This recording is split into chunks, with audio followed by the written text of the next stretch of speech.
The scariest moment I ever had in a video game was the first time I played Doki Doki Literature Club, and it was Sayori's suicide. And I knew what was coming because I had seen other people play the game before, but somehow knowing that it was going to happen made every interaction with her that much darker. And every poem that she wrote, you could see that it was leading up to this. And I tried to progress as slowly as possible as I got towards that scene.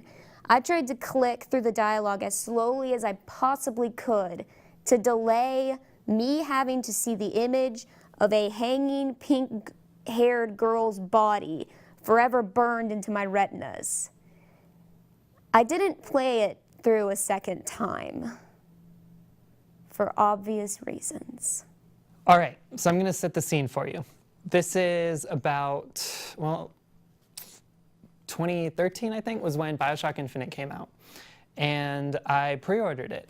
And on Steam, they gave away BioShock 1 when you pre-ordered Infinite. And I was like, oh, well, you know what? I'm really interested in Infinite. Let's see what the first game is all about. So I started it up, and I got about 2 hours in. And what happened was I started hearing a very familiar song while I was playing. Now, keep in mind, BioShock is an underwater, like, really dark and dimly lit, kind of creepy aesthetic, and everything is kind of already a little bit spooky. And I do not handle horror well at all. So I hear this song, and it sounds like someone is singing Amazing Grace.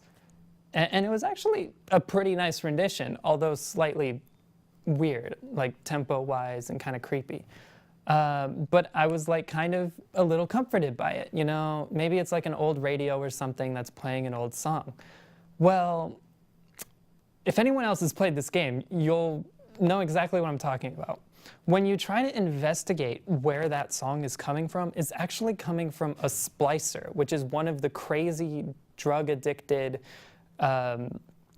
zombie-type characters that kind of just like rushes your face and tries to claw it off. But it doesn't turn around to attack you until you're right behind it. So you can hear the song the loudest, and then it instantly just turns around and wrecks you in the face. And after that, I kind of just rage quit BioShock and never went back to it. So sorry, the people who say it's really good. I couldn't tell you if it's good or not, because I'm done. So my scary moment was in Resident Evil 7, in the beginning, where you are encountered by Papa Baker. And Papa Baker chases you around the first part of the house. And I always got freaked out every time he busts through the walls, and then he also like chases you down, and then he says lines like, I see you, and every time I just be like, I'm peacing out, bye.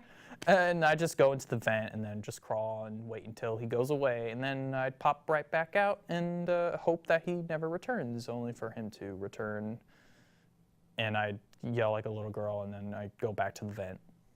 The vent was the only safe place for me to go to, really. So I remember last year I got a present for my birthday, and it was Metal Gear Solid 5, Phantom Pain, and I had never played any of those games before, so I popped it in, and I started it, and you go through the regular, intro and everything, and it was after the first official mission that you go on. Basically what happens is the helicopter says, sorry, can't land, meet me over at point B. Then what happens is I sling the guy back on my horse, and suddenly there's a cutscene, and this cutscene shows like these really kind of creepy looking zombie type creatures are basically like World War Z zombies, so they can run really fast and they're trying to kill you.